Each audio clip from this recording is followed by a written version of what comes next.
Hello, ladies and gentlemen. Welcome back to another exciting episode of Stacker News Live. My name is Carl with my BFF Keon. Keon, how's your Thursday going? What's up?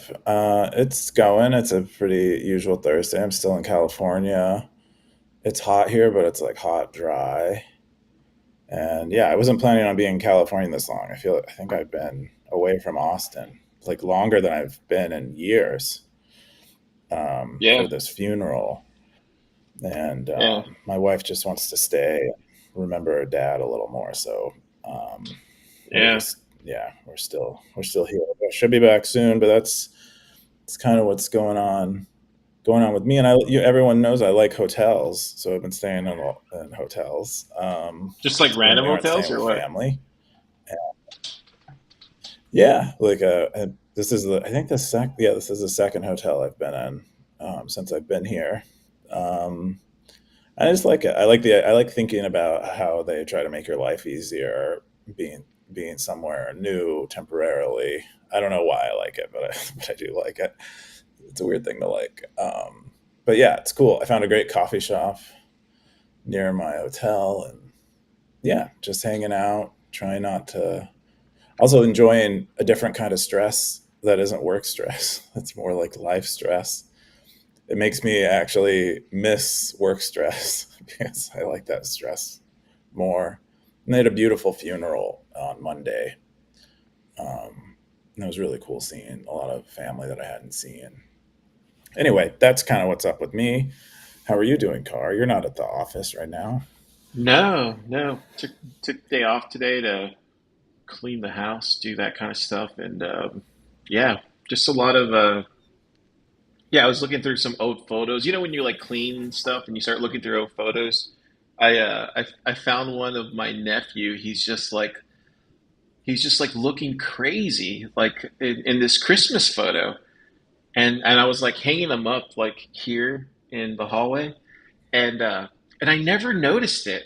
And then like I look at my nieces and they're just like smiling like ear to ear, and there's Santa Claus, and he's just like looking nuts. And then I take a picture of it and I send it to my sister, and then I'm like Katie, I'm like, why does what did I say right here? I go, why does he look so crazy for? Why is he crying? And then she goes, he does not like Santa Claus. And I was literally like walking by and I saw this and I was like, I just started cracking up because it makes no sense. I was like, it makes no sense. Plus the girls are just like looking straight face, like not like I guess I just never noticed it before. And yeah, I just sent it to her and she was just like, he was just a little boy, like he didn't know. And I was like, yeah, but like, why did you send that out as like a Christmas card? It was just funny. Yeah. So yeah, I just Wow, been doing that today. that's cool. Yeah. Um, Okay, yeah, it's been a pretty very short cool. week Do this you have any week. plans for Um, 4th of July? yeah, it's been a pretty short week this week here at in Austin. Um, we're gonna go fireworks tomorrow, and then I think I want to go to the zoo on Saturday. Believe it or not, have some friends coming out of town, so that should be fun. And then yeah, just kind of take it easy, and Have yeah, you just kind been? of hang out. Have you been to the Austin Zoo before? Is it nice? Never been, No. never been. Okay. Oh, you haven't been. I'm curious. I like zoos, but they're hit or miss usually. Sometimes they're depressing. Sometimes it's very cool and nice to see animals. So I should go to a zoo too. Let me know how it is. I want to know. I want to know.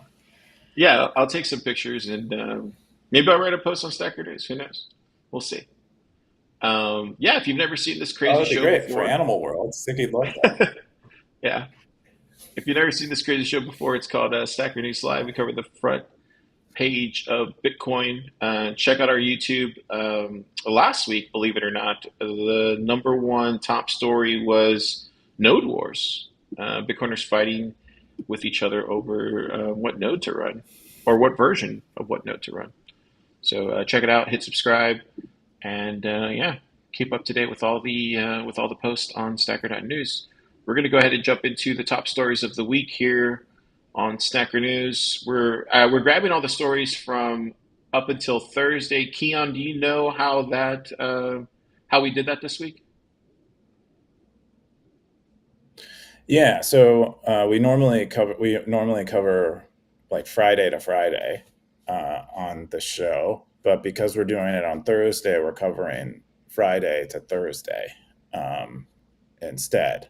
So any posts that might have been top tomorrow, we missed, um, and yeah, so you have to if you want to look at the stories that we're covering, you have to go to top posts and select a custom date range to exclude last Thursday, so that we don't, because we otherwise would cover like a duplicate story. Cool. Oh, hang on, we're going backwards. So the number five story this week is But Lagarde, Europe is a museum. This is from the Daily Economy Joachim book from Dan, July 1st, Econ Territory. 15 comments, 1,126 sats. Keon for the Econ Territory. Keon, what's this? Yeah, this is from Joachim book. That's Den's. Maybe Den, another of Den's pen names. I don't know if that's his actual name or not, but apparently Lagarde wrote an op-ed. I forget which.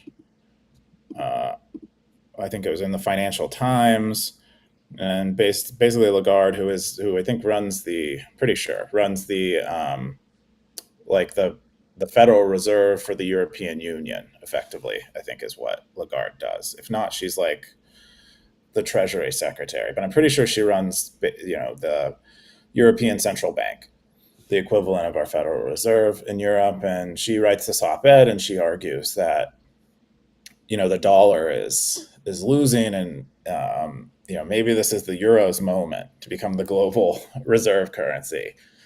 And Den in this article just leans really hard on that, and it's just effectively calling it delusional, like because there's no indication that is happening, that the euro is replacing the dollar and as a global reserve asset.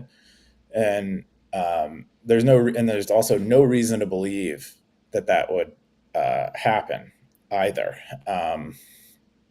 And he, just like within the op-ed itself, there are several contradictions. On some, it's like very. I think the Lagarde stuff, like these people are smart, so I think they're just kind of full of shit. It's like kayfabe. It's like in professional wrestling where everyone who's on the inside knows they're faking, and they're just but they're part of their job is to present the fake story, the fake act. And so that's what Lagarde is doing. But Den does a great job. It's a really fun read, easy read, um, deconstructing Lagarde's nonsense here, and then also pointing out that the way that the dollar is getting replaced in central banks is in terms of gold. Like gold is replacing the dollar in central bank reserves. Also, smaller currencies, and of course, some Bitcoin. We're starting to see some Bitcoin, which is interesting, but definitely not the euro. And there's no reason to believe the euro would play that role. They are so like I'm not deep on this stuff, but my perception of this stuff is like the euro is effectively another wrapper. It's like wrapped Bitcoin on Ethereum. It's like the euro is like wrapped dollars, wrapped US dollars. I don't see why it doesn't feel all that independent from the dollar itself.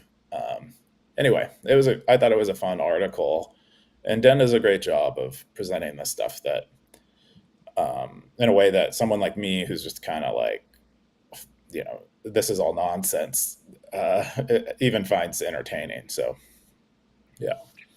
Yeah, it looks like Optimism had a post here. He said he fact checked this with cover data up till 2024. Below is a relative growth as part of the whole of each currency index with 0, 2017 equals 100 because that's since when CNY got tracked. and it looks like he has the other currencies here. The yellow line is I guess that's the Chinese currency there. That's what he's tracking there, I believe. Hmm. That's interesting. Yeah, I think he's effectively saying that yeah, the U.S. dollar shrank in terms of reserves. I think is what he's saying, and then while the euro is stable, other currencies grew while the euro did not. So yeah. Yeah, looks like Scorpio said well, but they do have really good pastries and bread in general. Also, the gelato is better than you can get in the States. Yeah, yeah, I think you're right. Yeah. I think this kind of what you described, like everybody's kind of posturing in a lot of different ways, and then you have Jerome Powell still. Um, uh, he's still holding rates, right? He hasn't cut rates at all, No, Trump is trying to get him to do it with all of his right? silliness. I mean, I heard. yeah. Yeah, I don't know if you have more to say on that, but yeah, do you? No. I thought I heard something interesting. I forget where it was, but it was someone talking about interest rates. Oh no, it was I was watching a Thomas Massey on Theo Vaughn's podcast, and Thomas Massey is like, we can't, it's not the Federal Reserve and the U.S. government aren't even control at this stage, aren't even in control of their interest rates, and kind of, I think mirroring some of the stuff Lynn Alden has been putting out, where it's like if we cut interest rates and we basically pay people who are issuing who are letting us borrow money from them and lowering the interest rate that we pay them, they'll stop letting us borrow money from them. Is what Thomas Massey was saying. He's like, so the Federal Reserve isn't in that much control of the interest rates. If we lower interest rates anymore, all the people who are giving us money to borrow will stop because they want the interest rates high. They want a higher return on their debt. Um, and so it's unlikely that we see interest rates lower, is what Thomas Massey, just libertarian congressman, um, who is an electrical engineer and went to MIT, said. And I thought that was pretty interesting. So perhaps we don't get lower rates. Yeah. Well, that's what we got for the number five top story this week. The number four, let's go to the number four. Number four top story this week is Claude runs a vending machine, decides to stock tungsten cubes, loses $250. This is from Scoresby, June 29th. AI territory, 16 comments, 2,099 sats. Keon, what's this? Yeah, it's a really cool research project that Anthropic did, where they put Claude in charge. They call it Claudius, but they put Claude in charge of effectively running a vending machine. They give it a pretty simple prompt and $1,000, and they task it with trying to keep the vending machine stocked and make money doing it. And they expose for Claude a bunch of tools that it can use and people it can contact to help do physical tasks. But that's the research project they conducted. So it was like running a refrigerator, more or less, like stocking a refrigerator, kind of like we do in Pleb Lab, but charging for items. Claude could charge whatever price it wanted. It could put in there, and then I think for at least a month. It might have been even longer.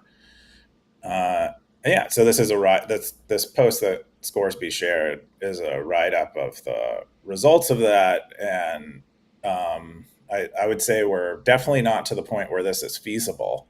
I know this is kind of the future that everyone hopes for, is that we have, like for instance, Max Webster likes to talk about one of the ways he thinks e-cash mints might be run in the future, given that they face all kinds of regulatory problems, is AIs might be the ones running them and trying to keep and making them profitable and making them, ungovernable, because it's not a human that you can imprison, because it's just an AI. So that's kind of, so we're some ways off from that, because in this experiment, uh, Claude ends up losing money. He also ends up making a bunch of terrible business decisions, um, and then hallucinates quite a bit. At Right. one point, thinking they're a physical person and asking people to meet them places, describing the way they're dressed. He's like, I'm in a blue. Meet me at this desk. I'm in a blue blazer with a red tie, and we'll do this trade. Just like all kinds of hallucinations like that. He like hallucinated having signed a contract with an employee that didn't exist.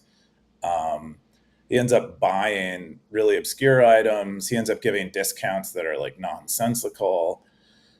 He ends up like stocking items that are uncompetitive, even though he's told they're uncompetitive. Ends up stocking them and pricing them at uncompetitive prices. So in general, it's like a pretty it's like a fail. The experiment was fun, but clearly Claude isn't ready. Then towards the end, they conclude what's kind of needed more. That was what they call really scaffolding, which is where they provide more tools for Claude when they're doing this, and a better prompt describing more scenario, because they say that's been successful in other like specific applications to do that kind of thing. But yeah, they seem optimistic about the future of of this kind of thing, because this is, I think, the direction things are going. So they kind of want to go that way. But overall, it's a really awesome read. The hallucination is really cool because it like anti hallucinates by saying that someone April Fools pranked it. It didn't actually believe it. It was told that it had a physical body by someone playing an April Fool's prank on it, is what it said. It didn't actually happen, but that's what it said. Anyway, it's a fun read just to watch watch something that's sort of like human like hallucinate and deal with it and have all these problems. Yeah, I think from like I mean, just me, like, just kind of what I've seen running like a real world like facility hub thing. I definitely can relate to something like this a little bit. Like, it definitely has gotten easier with AI, but not because of stuff like this. But I would just say because of all the automated stuff, like whether that's like an Instacart or whether that's like ChatGPT or whether that's like Luma or like all the stuff that AI has been integrated into these apps and the stuff that hasn't, like Meetup and like uh, all these like Web 2.0 apps that haven't integrated AI, I've just canceled them basically, if that makes any sense. And all the stuff Mm. that has integrated Hmm. AI, like I've doubled down on. So like Meetup's a perfect example of that. You know, we grew Club Lab grew its Meetup to like 900,000 members, but it just doesn't. And I'm cool with losing all those members because it's not worth the amount of money that we have to pay every month because it doesn't have any AI features or there's nothing there that's like it's actually not worth the money pouring into it other than it just looks like social clout. Does that make sense? I see what you're saying. Yeah, you see them maybe not improving in a way that other services are improving, given that they have AI in them. So the value proposition is much higher somewhere else, and so you expect that to eventually that trade that you're making for Meetup for something else to pay off in time. Exactly. Yeah. And so like Yeah. if most of these apps don't start implementing AI, then for me who is running like a business, and you see it pay off with stuff like Canva, right? And and like it, and then it makes your job easier. And it's kind of cool seeing this too because you could totally see a point at some point where you could have like you could totally see Instacart making something like this, right? Where it could literally you could have like an app or even like a mechanism like this that you just paste on your freaking refrigerator, and then this like thing is like an API that connects to your Instacart app on your phone, and then you just ping it whenever the Instacart delivery guy gets there, and he just knows what to do, right? Like on your refrigerator or something. I don't know, and it just runs this kind of Mhm. project vending machine or something. You know what I mean? Like, do you know what I'm saying? Or it has a Yeah. camera on it, and then you literally go up to the thing at Club Lab and you just tap it like this, Keon. You're like, oh yeah, we need more of these. Give me 12 of these or something, right? And it just automatically sends it to Instacart to order, Mhm. right? So it's like you could see that Mhm. world very very soon Yeah. via Instacart. It's just that all the apps like that aren't integrating AI stuff right now, they're going to get left behind very very fast, and I don't think people are recognizing that. Maybe that's kind of what Yeah, maybe that's kind of what Max is talking about with the eCash stuff. I don't know. He's mostly talking about like regulatory arbitrage because there's like you can't, someone just hits a button, the AI goes off and creates eCashments, and that you can't imprison the AI. Maybe you can imprison the guy who pressed the button, but maybe he did it in a way where no one knows who they are, and pulls kind of a Satoshi. And then you have all these custodial services that are illegal to running in the cloud and are profitable, and are like censorship resistant. But I think that's I think mostly what he's talking about. But I hear what you're saying, where like this is the way that things are going. Is like everything's going to get smarter, and that's the expectation we should have of things, is that they are getting smarter, uh, to the extent that they can. Yeah. Yeah, it's almost like remember how they used to talk about the Internet of Things for the longest time? Well, guess what? It's finally here. Mhm.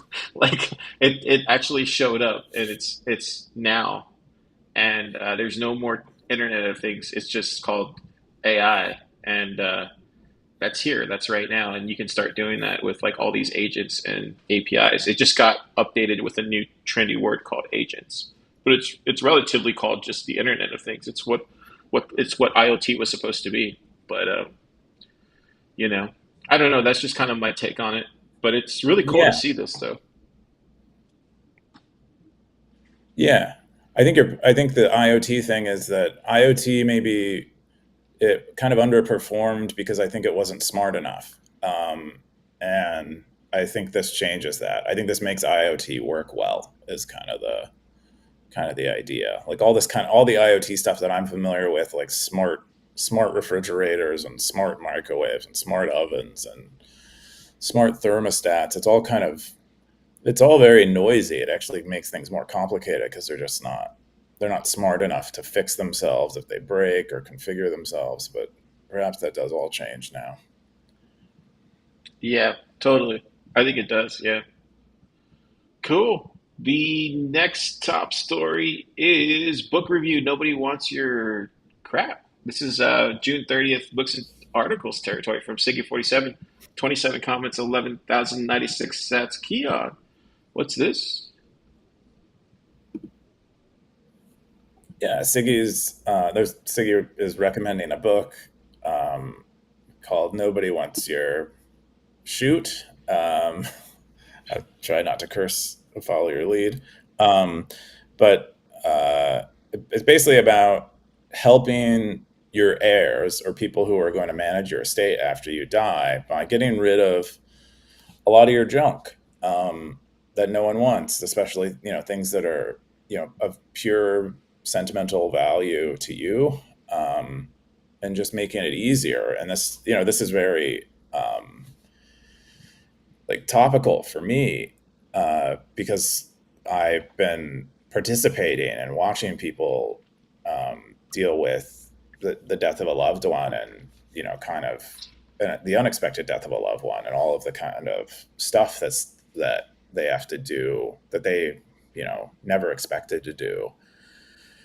And so, yeah, I think and beyond just getting rid of a lot of your junk, um, also just preparing for a transition where anything that anyone needs access to, they can get access to, is also very smart. Like, my father-in-law, they were running a short-term rental business and managing other properties and stuff, but he was the one who had access to all the bank accounts and all the administrative stuff. And when he was gone, it became very tricky for them to continue running their business and, not hang their customers out to dry. So I think just yeah, decluttering is also a big part. They have a big storage unit full of stuff that they're going to have to figure out what to do with, because it's you don't you also it's not just that you have to deal with it when you inherit all of this stuff. It's that on some level you feel like they were keeping it for a reason, and getting rid of it is somehow like disrespectful to their like memory. And so and people don't know how important that stuff was to you. Maybe you just put it in storage because you didn't care about it much, but you didn't want to get rid of it exactly. But for them, they don't know to what extent you valued it, so they might just end up holding on to it forever. And anyway, I thought it was. Siggy talks about this in the context. He says he's a bit of a hoarder, and he's found himself after a friend decluttering more and getting rid of more of his stuff. Not because he's ready to die or anything, but just because perhaps this made him aware that just for his living self, maybe he doesn't need to be, he doesn't want his crap either. He doesn't want to inherit his own crap from himself. Anyway, that's the gist of this book that Yeah, he shared. yeah. I think the craziest story I ever heard was one of my neighbors. His father, uh, like yeah, kind of similar to what you said. Like he didn't have any, like I guess he like lost all connection with his kids, and and so he had like this estate worth a lot of money. And my neighbor was telling me one time where like they randomly found him. He was like the last living heir of like this estate, this property, and like all this money. And like it was basically his. And I remember when he was telling me the story, I was like, really? And the guy was just like he was just living in Austin. He used to live on the east side, next to me and my cousin's house. And and like one day he was like living there across the street from us, and then the next day he was like rich in Bastrop, and it was just like it was like the weirdest thing. And then we go visit him, and it was just like this guy. But it was crazy though because he was married, he had kids and stuff, and he was very humble, like living on the east side. He lived like in the back of like he had like a, what do you call, like a mother-in-law's house. He lived like in the back of that with his Yeah, family. rear unit. Yeah, Yeah, and he didn't have yeah. like a steady job. He worked like in the music industry or in the music scene here around town. So he would do like all the whenever there was like ACL or whatever, he would be like one of the people that would put together all the stages and stuff. So he would only work like seasonally whenever there was things in town, and his wife worked at like a bank or whatever. But I remember, dude, like he went. It was like one day, and then all this was going on, and we were hanging out with him. He was telling. I remember at the time, I was telling my cousin, I was like, I just don't believe him. Like I just like there's no way like this would like And it was so weird because he would never talk about his father, and if he did, it was like very seldom. And then and yeah, and then sure enough, we went to his house, and it was like a beautiful house and everything. And then like 5 years later, I was talking to my cousin. He was telling me that like, yeah, he got divorced, and like it like changed him. It like Oh no. I know. So whenever I think of stuff like that, it always just reminds me of that guy because it was just like he got like his yeah, it just got handed down to him, and it was yeah, changed his life. Anyways, Oh, yeah, sounds like maybe not for the better exactly, but yeah. yeah, Even that when does sound similar to that. So, rather than getting like, oh, go ahead. I was just gonna say, even when it's stuff that people would think they would want, it's not even worth it, right? Or it probably is probably stuff that you don't want either, you know? Yeah, for sure. Yeah, maybe. Yeah, I don't know. Some I think it probably not for everyone. Probably some people deal with like an airdrop of money effectively pretty well. But I think I forget it. I think it was Jimmy who said something about like Bitcoin getting you rich kind of slowly tends to make Oh yeah, you not be much of an idiot with money, um, and you don't because it didn't come all at once. I forget exactly. I might be butchering whatever point he was making, but I do think that is probably somewhat important. Um, but I've known people who came into wealth who were cool, who just they were chill and they didn't really do much or add much value back into society or anything, but they weren't like ass buttholes about everything and divorce their wife because they have money now or whatever. yeah. Good post, Siggy. You have a long way to go, Siggy. Don't be thinking about Yeah, this stuff.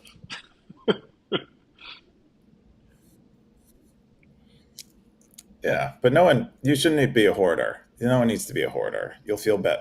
You'll feel, in my opinion, you'll feel better having less stuff.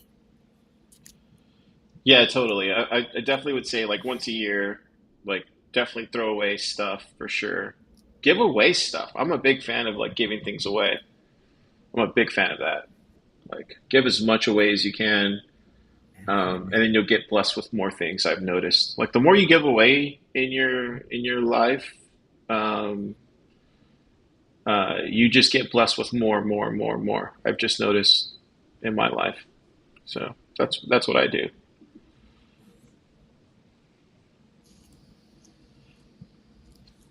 The second top story is what the heck is Spark? This is from Scoresby, July 2nd, Lightning Territory, 30 comments, 12,300 stats. Keon, what's this?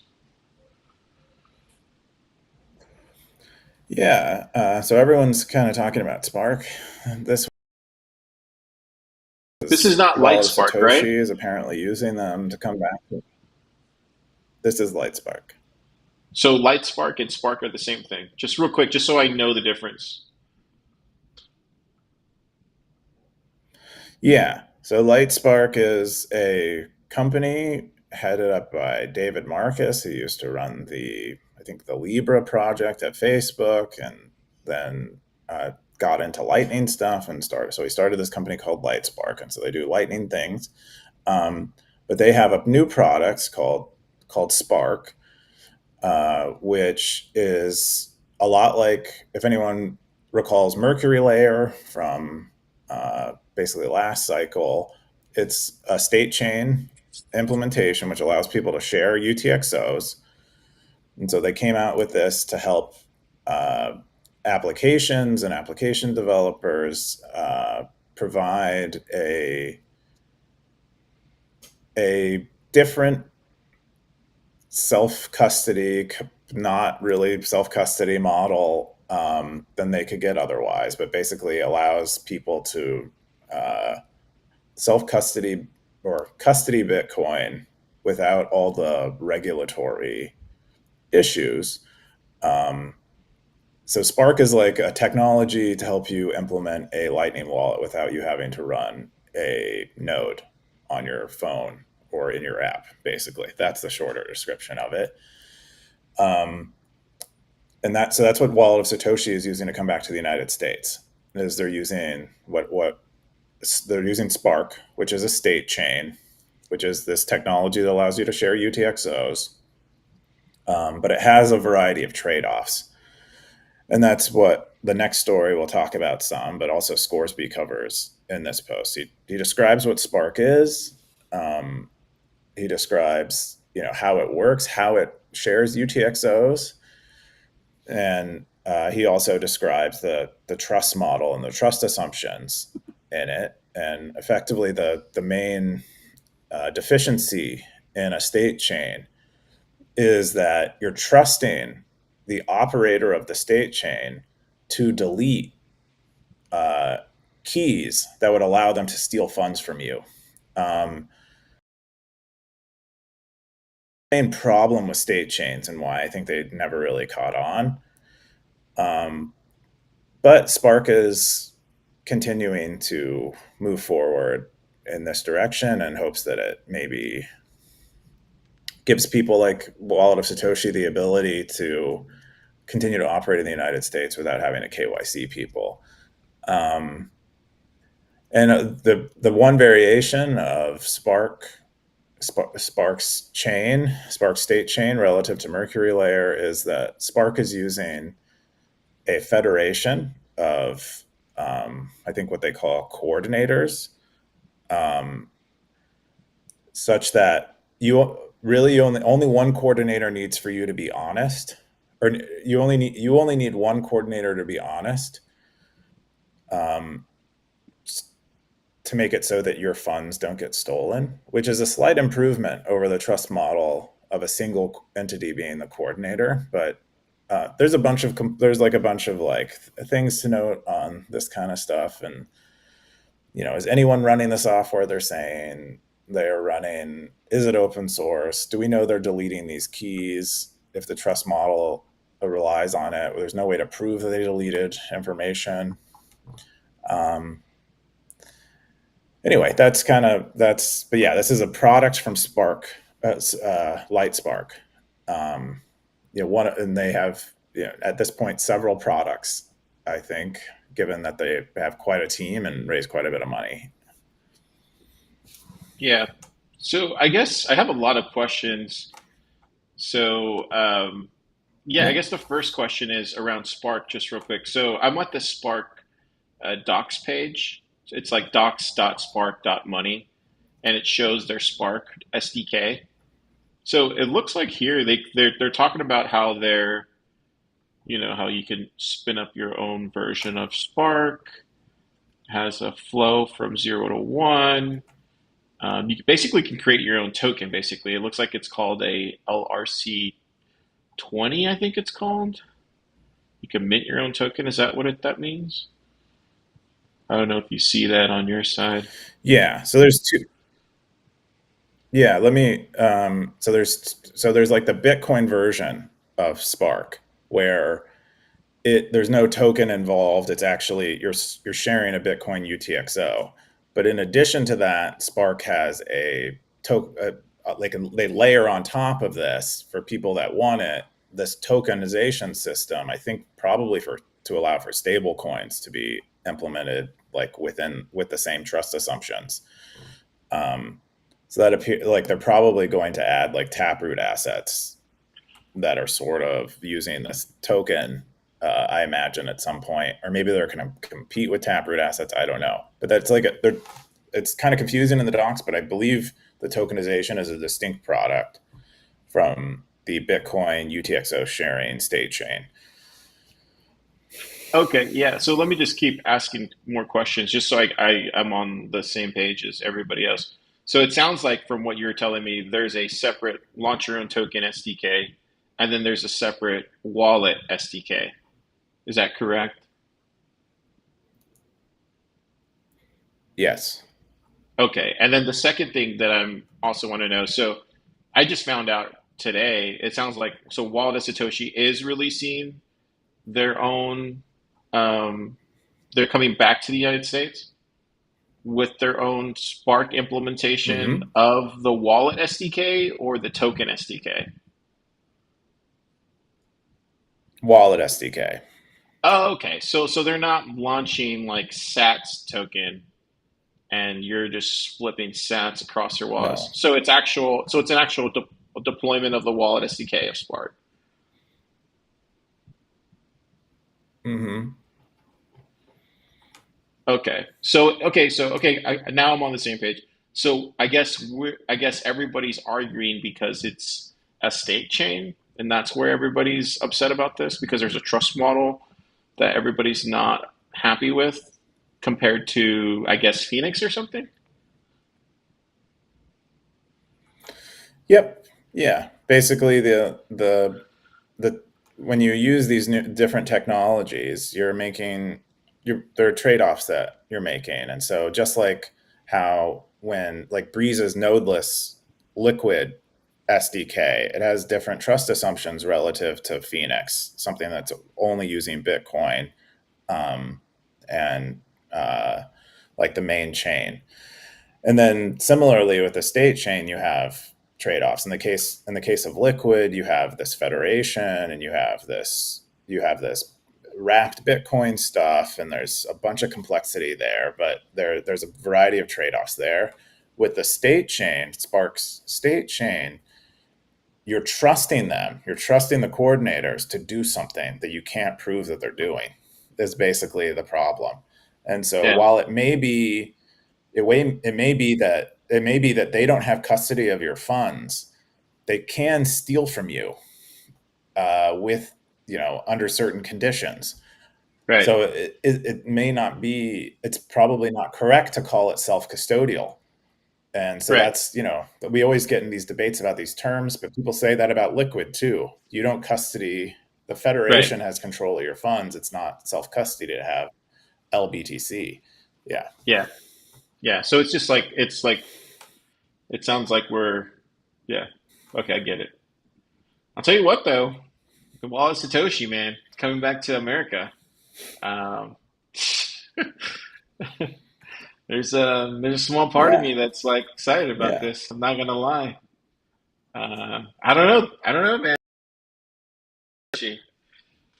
Ah, there's a point. I mean, dude. Yeah. I I think yeah. I don't know how much latency we have here, but uh, I was going to say that this is an improvement. Like this is better for plebs than the trust model that Wallet of Satoshi had before. I think, in my opinion, at least, in that Wallet of Satoshi can't unilaterally steal your funds, and you do have like assuming Spark and its coordinators are behaving honestly, you do have quite a bit more control over your funds in the case where Spark and its coordinators disappear. And if it is like from a regulation perspective, allows you to effectively have the ease of use of a custodial wallet. And while the trust assumptions aren't much better, uh, it does allow you to get around this regulatory stuff and have a wallet that's as easy to use as Wallet of Satoshi was without having a KYC and be concerned about all the privacy and other stuff that comes with that. So it's all trade offs. So just wouldn't call it self custodial. Is that we'll get into that in the next post. Yeah.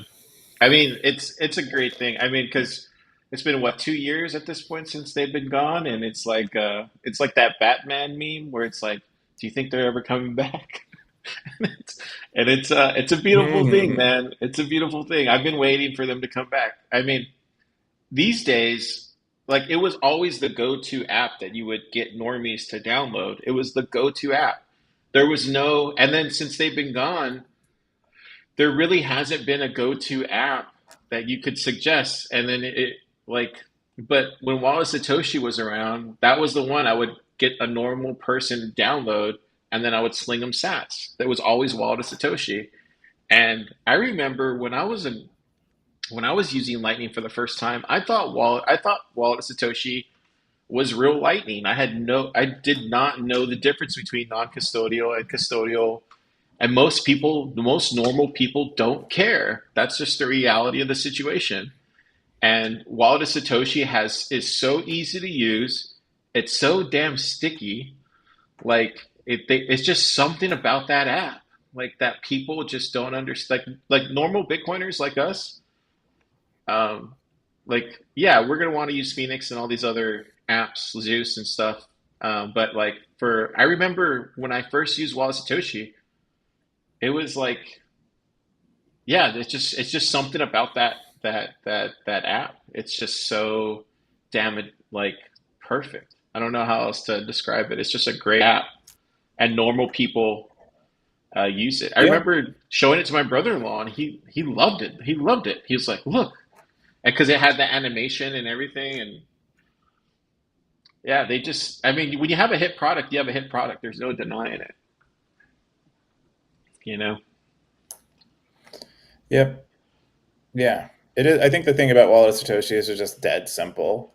Like no one building wallets really comes out with a really simple wallet. Even if you look, there are a few of them, and they did really well.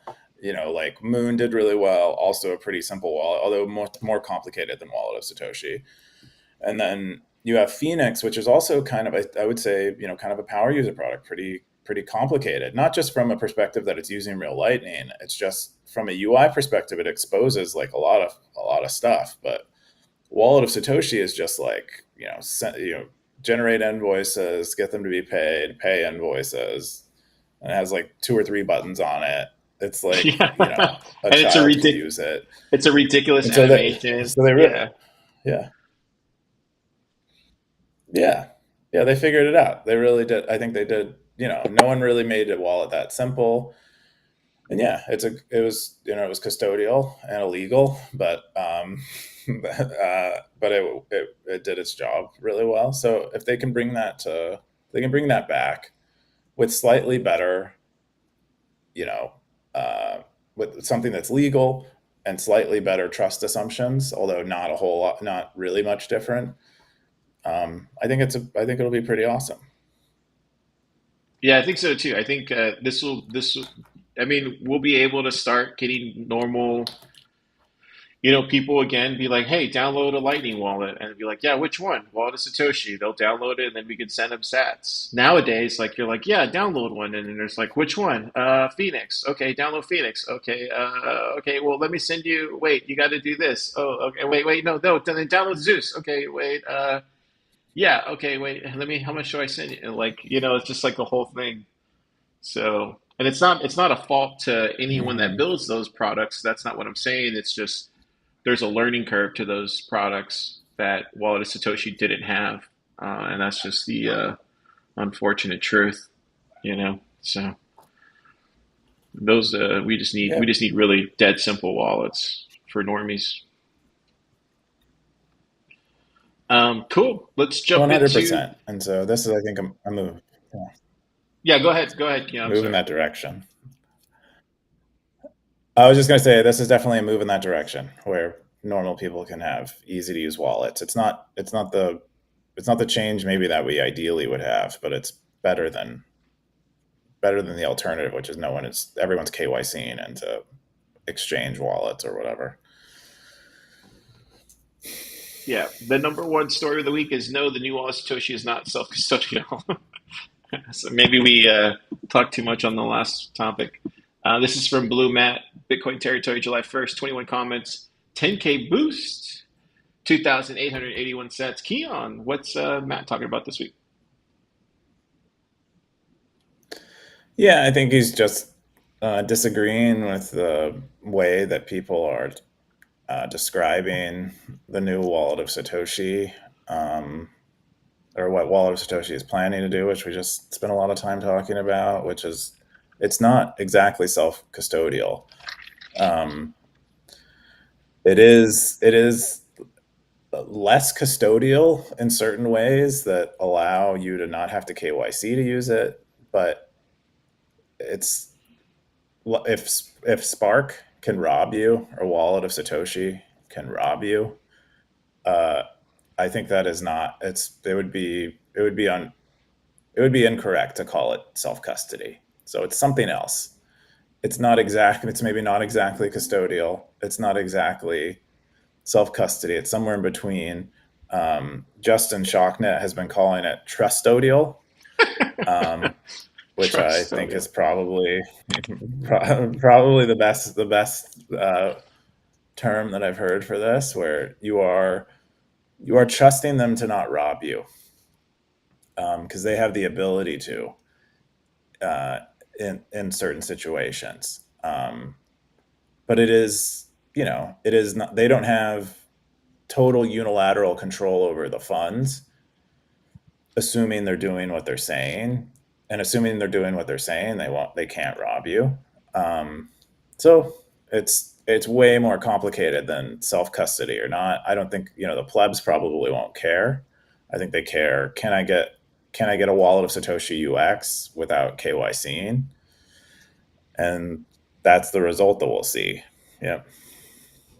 Yeah, I think you're exactly right. I think that's all the plebs care. They just want clean UI, fast payments, and onboard their friends and sling sats to pay for things and not KYC. Yeah, but what's so? I guess my question is more on the technical side. How is this any different than Breeze or um, yeah, Breeze and then even kind of what I guess um, even kind of what Moon is doing, I guess, on the Lightning side. Because doesn't Moon do like submarine swaps or something like that? Yeah. So in the case of Moon, they do a swap. You receive a Lightning payment, and it's actually you receive it to an on-chain address. And when you send your satoshis that you have in your Moon wallet, it takes on-chain satoshis and swaps it onto Lightning, and that's how it. So it's not really running a Lightning node. Similarly, with Breeze's SDK, their nodeless SDK, they do what Moon does, but they do it on Liquid, which has so one of the biggest problem with Moon was that they had high fees, especially when there was congestion on Bitcoin's main chain. So they actually became people stopped recommending it around the time where we had the like big ordinals boom in Right. like 2023, 2022, something like that. And so Breeze is like, well, Liquid has always had low fees and can will probably always have low fees. So why don't we use Liquid to do what Moon does in our nodeless SDK? And so that's what Breeze has been doing with their nodeless SDK. And so that Breeze's nodeless SDK has the trust assumptions that any product that uses Liquid has, which is where you're kind of relying on a majority of Federation members to I this is my no I don't really understand Liquid too well, but you're relying on a majority of Federation members in the Liquid Federation to behave honestly and honor your consensus valid transactions and your withdrawal requests and things like that. Um, so that's the trust assumption there. And with Spark, I've been calling it Spark Chain, but Spark's state chain, Light Spark state chain, the what's happening is kind of similar in a way to both Moon and Liquid, only like the underlying chain that the swap is happening on is different, and it has different trust assumptions. And while Moon maybe has the best trust assumptions, where you're using on-chain Bitcoin, um, you might get you sort in this model you kind of get the best of both worlds with where you're dealing more with native Bitcoin stuff. You're not relying on Liquid to behave honestly, and you're not using wrapped Bitcoin, but you are still trusting Spark's coordinators, which, like Liquid, is a federation. But in an improvement on Liquid's federation, um, Spark's model only rather than the majority of the federation members behaving honestly for Breeze's nodeless SDK to do what you want. In in Spark, you only need one federation member, one honest federation member, um, to allow you to do what you want or do what you were promised you'd be able to do, which is that one federation member just has to delete old keys. They have to delete something, or that one federation member, yeah, has to get rid of those keys. At least according to Spark Stocks. I have not looked into this, but um, I believe that's true. I believe that given the way Frost works and the way they've implemented it. So really, what we have is like a variety of ways to avoid running a Bitcoin node because it's a Lightning node because it's hard. And so what we want to do instead is we want to use a state chain, or we want to use submarine swaps. We can't submarine swap onto the base chain because it's expensive. We maybe don't want to submarine swap onto Liquid because it's wrapped Bitcoin, and it requires kind of trusting a lot, many more people, I think. Um, Although I can't say that too confidently. And so we have the state chain implementation, which I think improves on Liquid. Not as good as Moon, but better than Moon in terms of fees, and better on trust relative to Liquid. So I think you're in this, kind of nice, maybe this nice Goldilocks zone, and maybe why Spark has chosen to pursue this uh, project. Yeah, and then the other alternative is, I guess, Phoenix, right? And that's just running your own node, Yes. leveraging Phoenix's LSP, right? Hmm. Yeah. To get into that more, all of these, like Moon has an LSP, doing these submarine swaps, I would guess. Um, so does Breeze. So does Spark. They all have LSPs. The main difference is like what's happening on your phone. Like, are you opening channels to the LSP from your phone, from keys that you control on your phone that ultimately allow you full control over the Bitcoin? And neither Moon nor Breeze's nodeless SDK or Spark really allow you to do that in the way that you can do with Phoenix. It's way more self-sovereign to use Phoenix. So if you're really using Bitcoin a lot, for either your business or personal use, you should be using something like Phoenix if you're technically savvy enough. Um, just because you have more self-sovereignty, it actually is self-custody. You actually can unilaterally exit, and Phoenix can't rob you in the same way that Right. any of these other, in the same way that Spark can. Right. Yeah. Yeah. I think you nailed it right there with how you explained all of that. Absolutely. I think that's the clearest picture on how to look at this.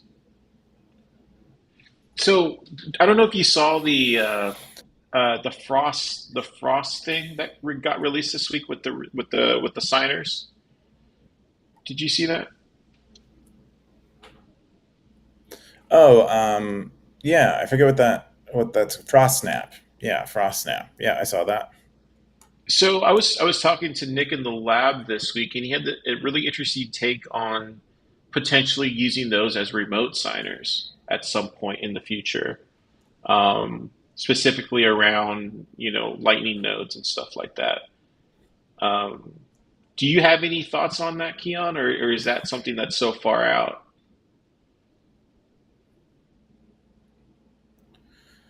Oh, yeah. I think in the future um, we will see threshold, like multi-sig remote signing for Lightning. I definitely think we'll see that. I think that's sort of inevitable.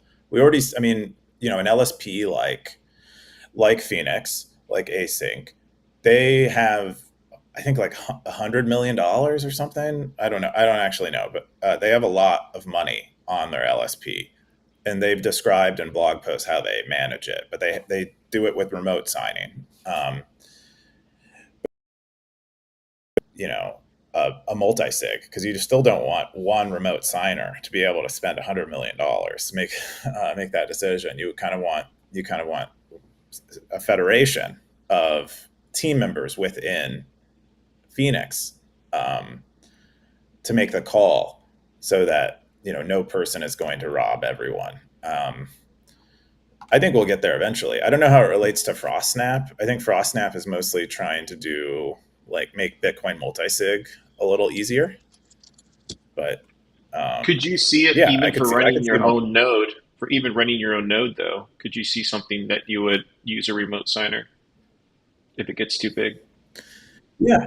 Oh no, yeah. No, that's what Blockstream has been working on. We haven't really seen Greenlight shine yet. I know Breeze was supposed to be using it, but I think their nodeless SDK took off, so they haven't been spending much time on it. But this is another solution that's like waiting to come to market. I think um, that just it's a little bit of a harder problem to solve because they're doing like the Phoenix thing, but slightly easier to use, but more complicated to build on the back end.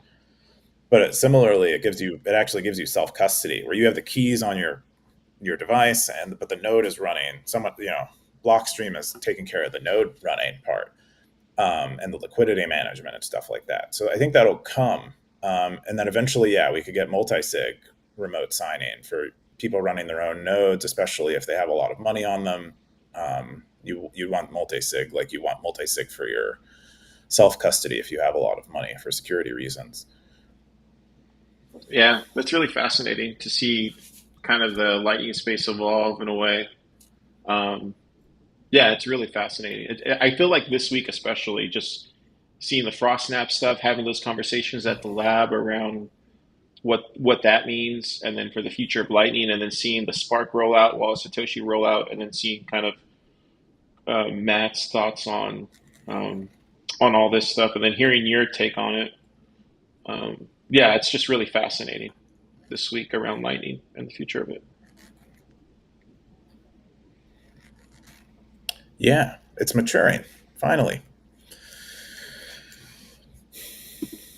Cool. That's all the top stories this week that we have on Stacker News. We're going to jump into our stories of the week. Let's go with yours first, Keon. You had our Bitcoin Treasury companies Ponzi schemes. This is from Bitcoin Magazine. Den posted this on June 30th, Econ Territory. Keon, what's this? Yeah, I'm trying to find it. Yeah. So Den wrote this piece for Bitcoin Magazine. We've been kind of reading along with Den all the Matt Levine posts about these treasury companies. MicroStrategy, most well known among them, and Den kind of calls it out, calls Bitcoin treasuries out as Ponzi schemes. This cycle's Ponzi scheme, and he compares it sort of the FTX thing where Sam Bankman-Fried, I think he quotes Sam Bankman-Fried twice in there. Sam Bankman-Fried openly admitted that his whole entire business was a Ponzi scheme, and like the whole crypto sector was a Ponzi scheme. Um, and he thinks that that's more or less what's happening with these Bitcoin treasury companies, where they're like, yeah, it's a Ponzi scheme. Like, yeah, it relies on me attracting like the premium I have on my stock requires me attracting more and more speculators and relies on Bitcoin's price continuing to go up. Um, but you know, Ponzi schemes work while they work is kind of a lot of the attitude I think of some of the people running these Bitcoin treasury companies. Um, and so Den just kind of lays that out there and uh, you know, calls it out and even something like MicroStrategy that we think is built kind of is maybe run by a smart person who knows what they're doing. They are the whole thing does rely on Bitcoin going up and continuing to go up, um, and they are in some sense, uh, what seems like kind of scamming people by charging them $2 to $3 for every $1 of Bitcoin they have by the stock price. And like, is that justified? And Den argues that it's you can't he can't argue that he's smarter than the market. So maybe it is justified because maybe some people can't get access to Bitcoin, institutions can't get access or whatever, but it's hard to tell. And for the most part, it just looks like a Ponzi scheme where it'll eventually crumble, um, which I think is a pretty good sense. Uh, it can't go on perpetually, probably, but it's hard to tell. Um, Anyway, yeah, I thought it was a good post. We've all been talking about this. I thought he laid it out there. Strangely, in another post this week, Den argued, or Den came to the conclusion that he's going to put his pension, which is not like it's sort of like a 401k we have in the United States. He's going to put some of his pension into some of these master stocks. I don't know how he wrote both those pieces at the same time. Um, but Yeah. yeah, that's kind of what's up. Yeah, I guess, you know, you know, I guess it was like a few weeks ago I called out David Bailey on the show, you know, and got a lot of crap for it. And then lo and behold, like I think it was like a couple days ago, somebody in the saloon posted him admitting that what he was doing was a Ponzi scheme, basically. I don't know if you saw that in the saloon. And then that was No, interesting. Oh, you didn't see it? How do you go to the saloon from like a I don't few think days so. ago? Is there a way to go to the saloon? Do Oh, you just type in if you go to saloon? today's saloon, Oh, okay. And if then you go slash, yeah, daily. I believe we have it. It might also be saloon. I don't remember if I read. But if you go to slash daily, DALY, it'll take you to today's saloon, and then you hit yesterday up near the date on the saloon post. oh See yeah, what I'm here it saying? goes. Here it goes. Yeah, go to the saloon on the 30th. I'll play this for the stackers who are watching. Okay.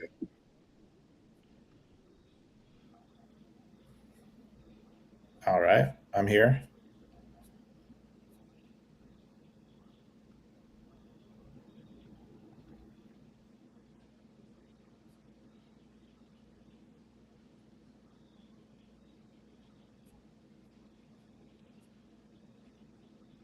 I Did you don't know if find the it? stacker. What am I Yeah, looking for? I've found it. It's on the 30th of the stacker saloon. Let me switch my speakers here so the stackers can hear it. Do you see it? It got posted by South Korea Lightning. Do you see it? It's like halfway down Okay, the saloon. I'm looking for it. $1 billion USD market cap. So we made like 100 million on $1 million. Whoa! In like in a month. We're up like our investments range like our worst investment we've made is up like 3x. Our best investment we've made is up like 200 something x, and then everything else is like somewhere in between, like 20x, 50x, 100x. Wait, so how did that? First of all, that's like disgusting. That's because it's on size too. It's not like you get a 10x on 10 sold. So basically, every company that's like we're going to become a Bitcoin treasury company, we're going to raise a bunch of money and buy Bitcoin. You're just investing in.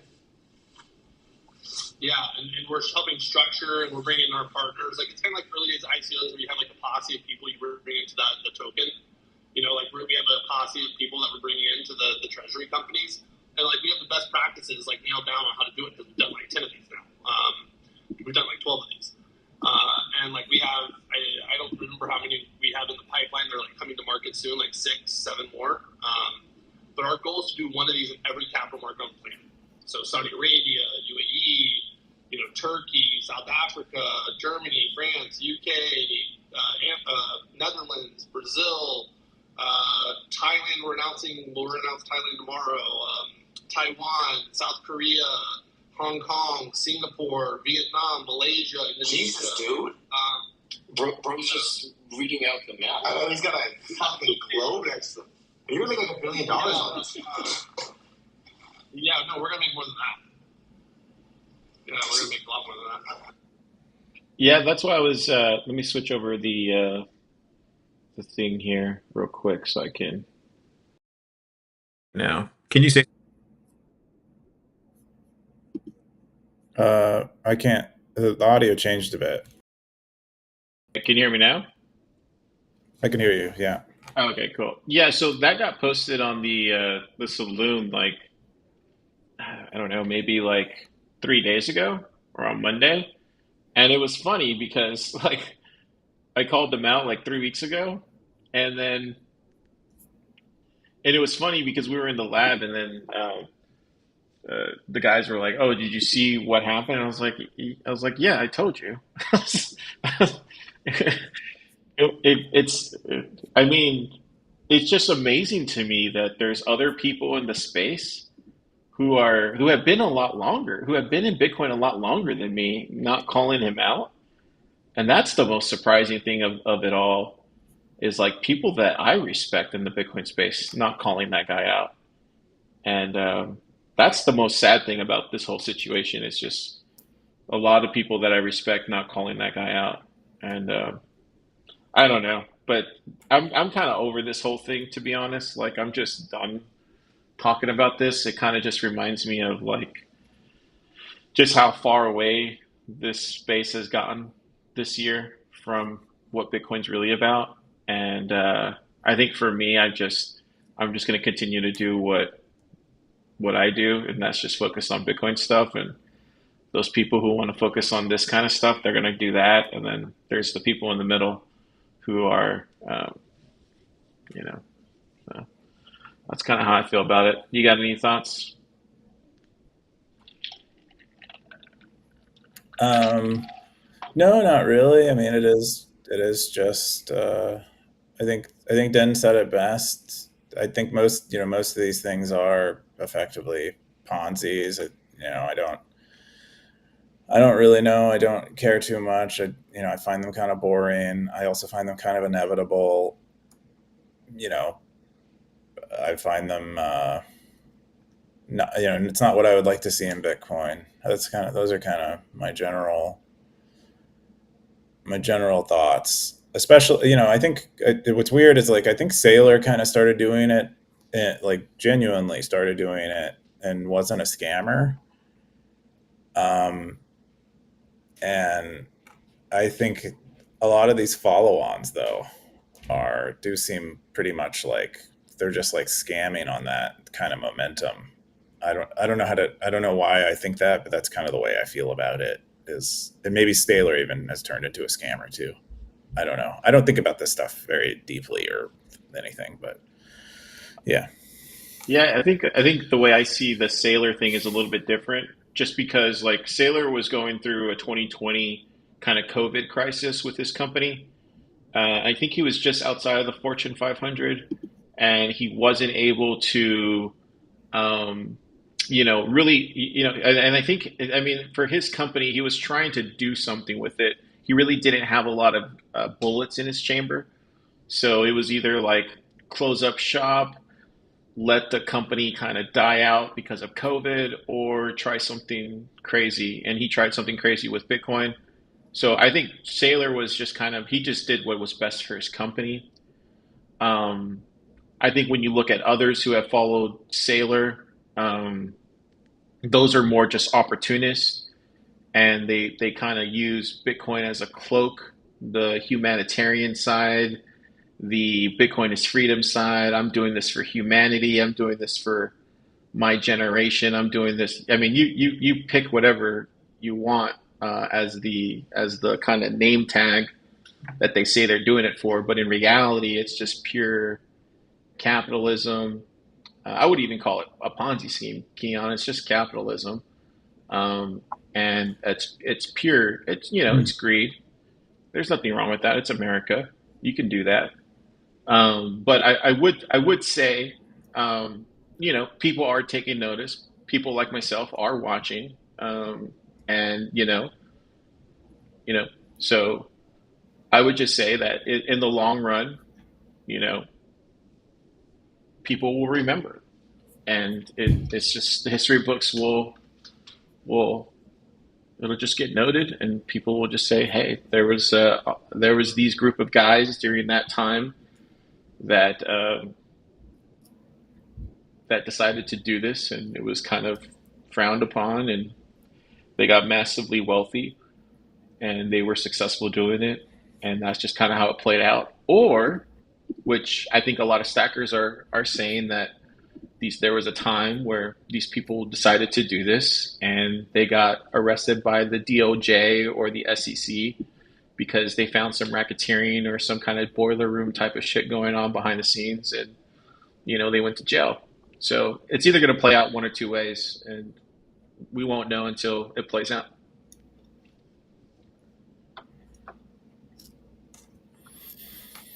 Yeah. All right. Well, I think that's it for me on this. It's all. It's. I mean, at least we talked. We got to talk some about some new lightning stuff this week. It's not all Treasury company stuff, so that's pretty Yeah, cool.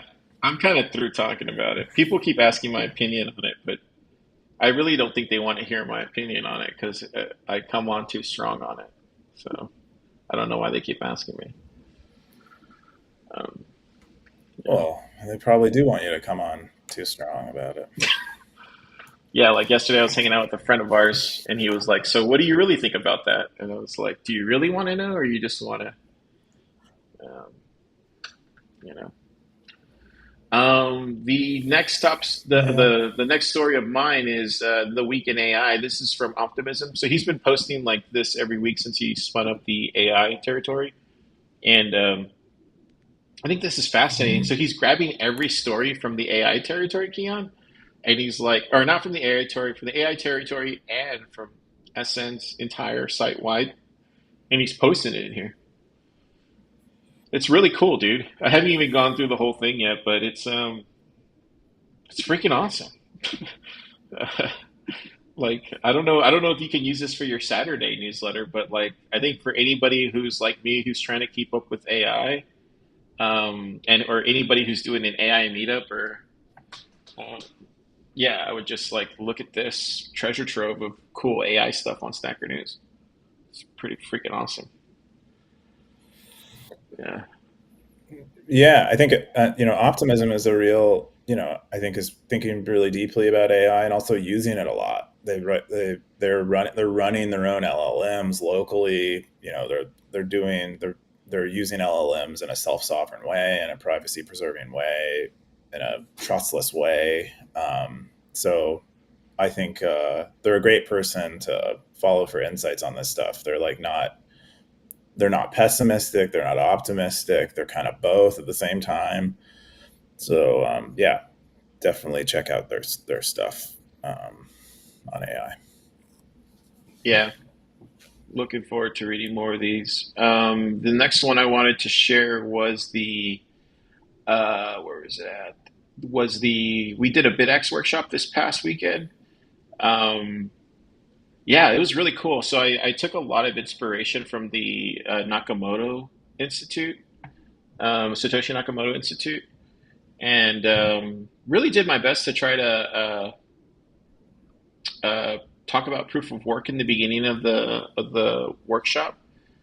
Um, yeah, and I would just say like for me, I think what I'm gonna continue doing is like really go to that website and kind of spend more time um, just reading it, uh, kind of like scripture, because I already do that with the Bible, but I'm going to start doing that more with the Satoshi Nakamoto Institute. If you haven't heard about it, Stackers, it's one of Bitstein. Is it Satoshi Nakamoto Institute? Yeah, it's one of Bitstein's. Is it Bitstein or is it just or is it PR2 as well? Do you know, Keon?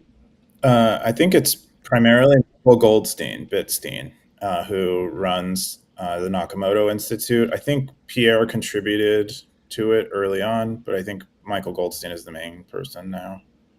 Who is also a big fan of Stacker News. Remember when he visited you that one time? I don't know about that. Yeah, he He came. He did, came. and he's not. He He didn't came say he in. was a big fan. Well, I'm saying he's a big fan. He did come in. He wanted to Okay. meet you. Yeah. Um. Anyways, yeah, I would definitely Mm, recommend checking it I don't know. out. I don't know about Okay, stay humble. Anyways, I would definitely recommend checking it out. Save it to your phone and just view it because I think it's worth like just I think for me, and I say it in the workshop, I think it's just worth reading at least once a week, even if you're just like reading some emails about what Satoshi said or about how he talked. I think even if you're a developer or you're just a pleb or you're a meetup organizer or you're a founder or I mean, whatever your position is in the ecosystem, it just remember like it helps you remember why you're in or why you're doing what you're doing. I think a lot of us lose sight of it. That's all I would say. In it, but um, it definitely helped me. So that's all I would say. So yeah, definitely check out that. Definitely donate. They're a 501, so I'm sure it costs money to post all this stuff, and I know they're going to be doing more stuff. Um, so definitely donate if you have the spare sats to do that. But yeah, I just wanted to share that workshop because I leveraged a lot of their resources to put together the workshop. But if you're interested in that workshop, check it out. I got zapped a lot for this workshop, which was really cool. I also dropped it in the builders territory, and I dropped it like 3, 4 days early. So I'm gonna keep doing that. Keep dropping more stuff early on Mm. the builders territory, so that way the stackers get it earlier than everywhere else. There you go. What do you think about that? I think that's great. I think it's pretty awesome. I haven't had a chance to watch it yet. I've been curious about how hard it is to set one of these up. So I'll definitely Super queue it simple. up and give it a Super shot. simple. That's cool. And then the last story I wanted to share was the Peter Thiel Ross Duthought. Is it Duthought? Duthought conversation. Did you watch this? I did watch it. It's the interview with the New York Times guy, right? Yeah. What did you think about it? I thought it was good. I was surprised by the interviewer. I hadn't actually seen a interview done by them before. I thought he seemed about perfect at interviewing. And interviewing someone they disagree with. Apparently, I think he did a great job of like representing Peter well, while still and not trying to necessarily not trying to misrepresent Peter or get him to misrepresent himself, but call him out on shit and get his thoughts on it. I thought he did a great job. So that was my main perception. I didn't really have intent in the interview. I think there was like it went kind of viral. I think because a lot of people perceived Peter Thiel's like stuttering around certain questions as like him being caught off guard and guilty, but that's just kind of the way he talks. So I don't know. Yeah, that's my read. Yeah, I thought the same thing too because when I saw the interview, I had never seen that guy interview before. But I quickly recognized the same thing you did was like, oh wow, he's like he's not just kind of rolling over for Peter Thiel. He's like clapping back on some of these, but being in a respectful way. And then what was also interesting was, yeah, I thought it was kind of over, kind of yeah, like you said, because Teal stutters a lot, and that's just how he talks. Like he's very, I don't know if that's autism or something, but it's just like his tick, kind of like Obama. Obama does go like Obama does that, but Teal does the, like he does these things. He just takes a long time to respond.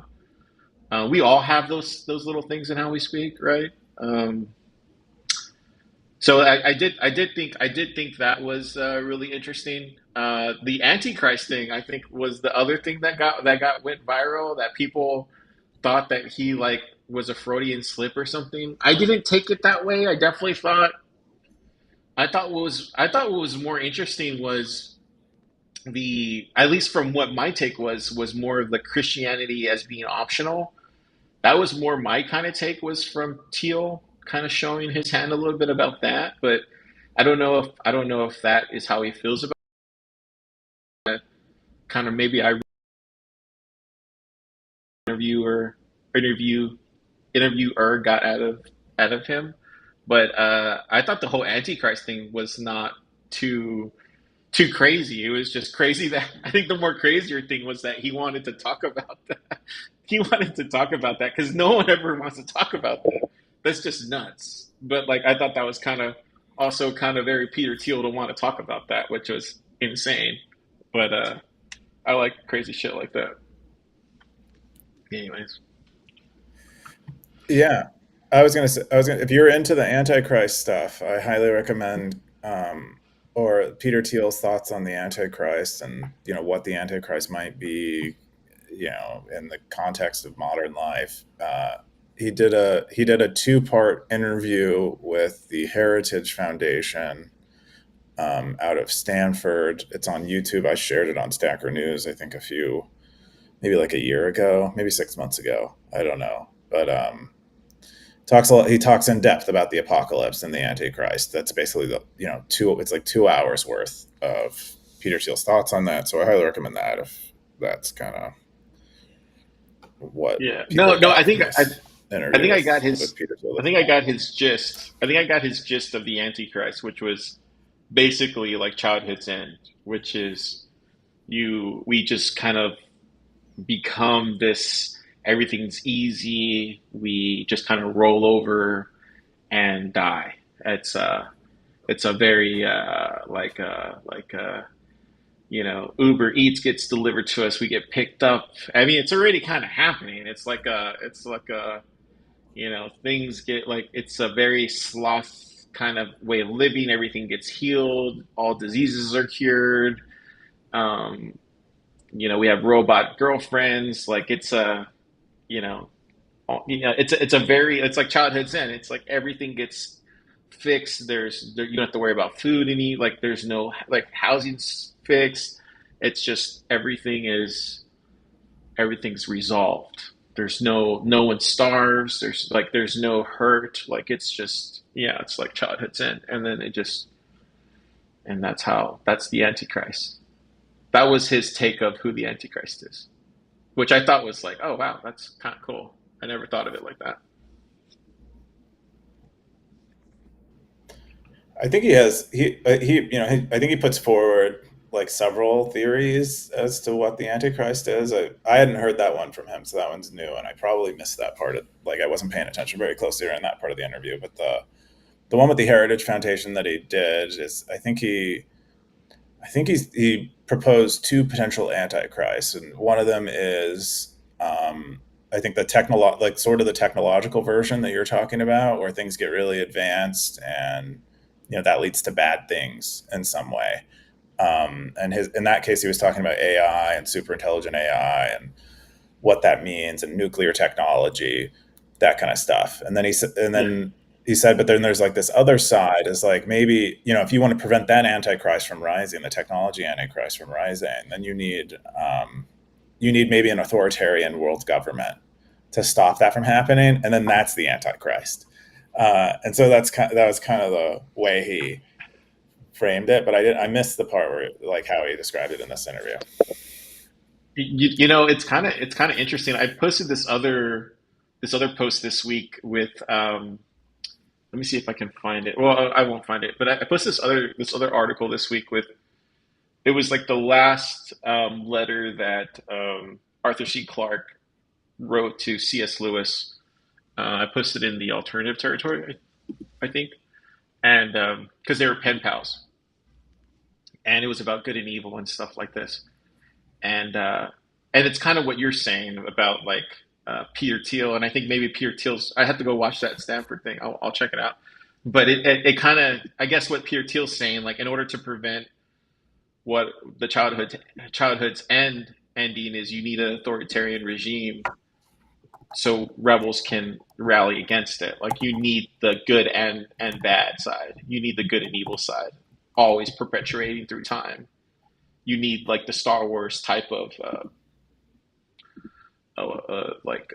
you need that kind of timeline basically, and that's how you and that's just the way of the world. Like you need that type of and then Arthur C. Clarke is basically telling that to C.S. Lewis because C.S. Lewis was a Christian and he believed in like those type of things, and then Arthur C. Clarke was very much like a in the article at least it was saying that he was like a Buddhist or believed in like that type of thing and like all that kind of stuff.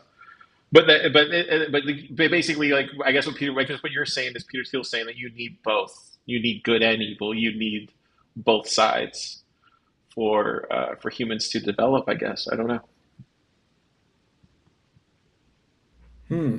I wonder if he would say that. I'm not really sure, but it's interesting you bring up Star Wars because that is effectively kind of what happened in Star Wars, where they kept talking about bringing balance to the Force and trying to find good Jedi's, and then really what they do is end up inventing or yeah, more or less creating Darth Vader, like the darkest, worst Jedi, and so they're in their attempts to bring more good because they thought the balance was bad. They actually ended up to balance it. They made more bad, not more good. Um, and so maybe you always end up in these quandaries like that. But I just thought that was Yeah. interesting. Yeah, I don't know. As I get older, I'm realizing you do need good and evil in the world, and I don't mean that like in a bad way. I just mean that I'm realizing as I get older, there's you just can't control that. Like you, I mean, it's not that you can't control. I mean, you can control what you can do, but I think you do have to pick a side, and it's okay if people choose evil. Um, you just got to have a balance of like, are you on the good side or the bad side? And I choose good, but it's okay if other people choose evil, or if people are in the middle. That's okay too. That's what I've come to. Or even to those other people, they see you and they see that you're evil. So like you don't even know there's that thing too, right? Like so there's that as well. It's fascinating, man. Mm-hmm. Anyways, cool. I think that's all I got for the week. Let's jump into where is it at?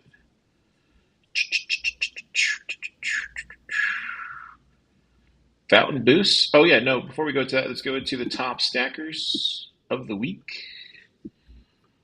Top stackers Top of the Cowboys. week. Oh, top Cowboys. I'm sorry. Top Cowboys of the week. You got Coop. You're number one with Stacker in hiding. I like how everybody keeps. I don't know if I saw a post the other day and somebody was like, Stacker in hiding, and they kept putting somebody's name right next to it. I was like, that's not cool. I don't know if you saw that. Hmm.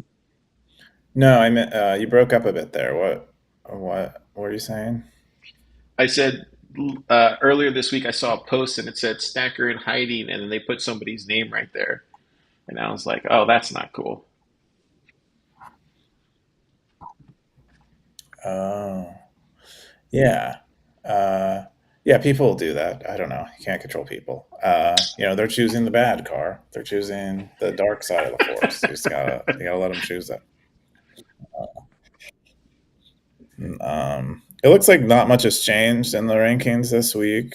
We have the usual top 10: Undisciplined, 117, Blockchain Boot, Gray Ruby, Coins Reporter, Public Enemy, and Choky. And then another stacker in hiding. And then Dennis and Rothbard Fanatic are battling out beyond that. We are all Satoshi. Even EK is climbing up the EK. ranks. He loses his hat all the time. Yeah. Yeehaw, EK. And then Optimism, Yeehaw, and Cryoto, Sensei. Boom. Look at me. 16 days, son. Wow. Giddy on up. What a streak. Huzzah. Got real Bitcoin doggy, 11 days. Elvis Mercury, 10 days. Bell Curve, 7 days. TN Stacker, 6 days. Wow, look at that. Who we got in the bottom? Who's number 100 this week? Who do you think's 100? Oh, that's hard to choose because they're not around enough for me to know them. Probably they're that Pleb low. Poets. Pleb Poets there. Number 100 is Quero Total. Boom. You are 100th stacker. There you go. That's the top stackers this week. It's weird because Oh, we do it on Thursday, and I feel like I remember better. So yeah, you're right. Nothing really has changed. Let's jump into mm-hmm. let's jump into where am I at? I lost my spot. let me jump into the top boost. The top boost. Top boost this week. From last week's episode, we got a Poopsicle. He said, "You're not an investor unless you can beat the S&P 500. Otherwise, you're just a loser." What do you think about that, Keon?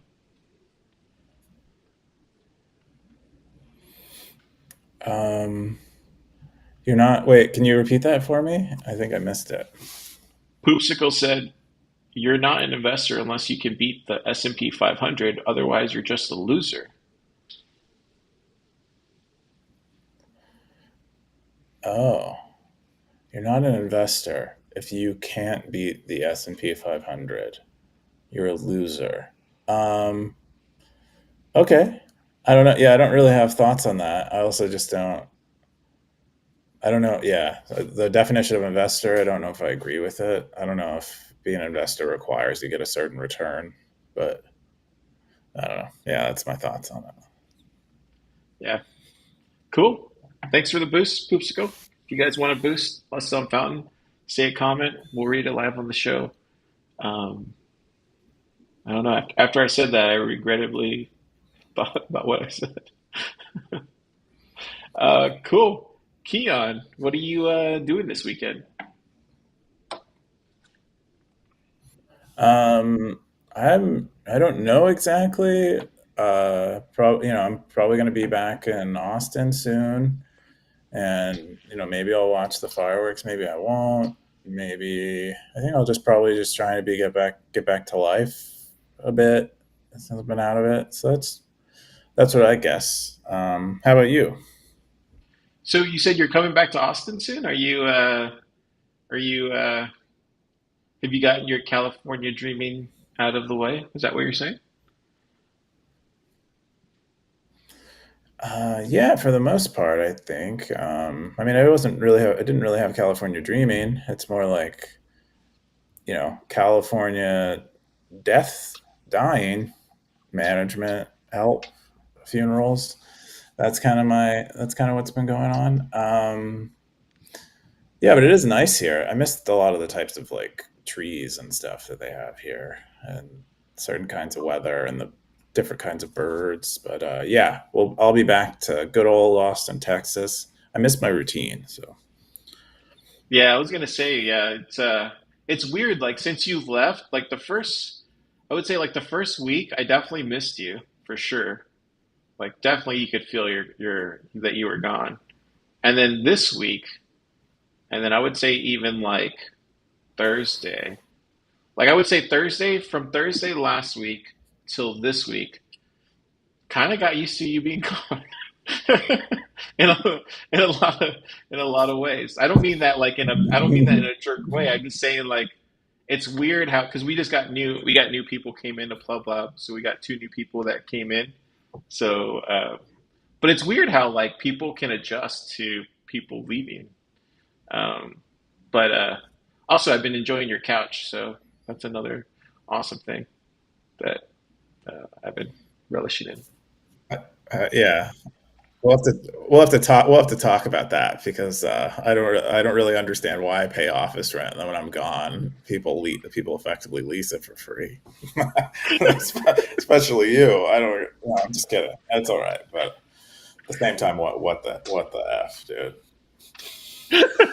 I only would use it whenever it was late at night and I wanted to jump on a phone call with a friend, so that was the only time. It's all good.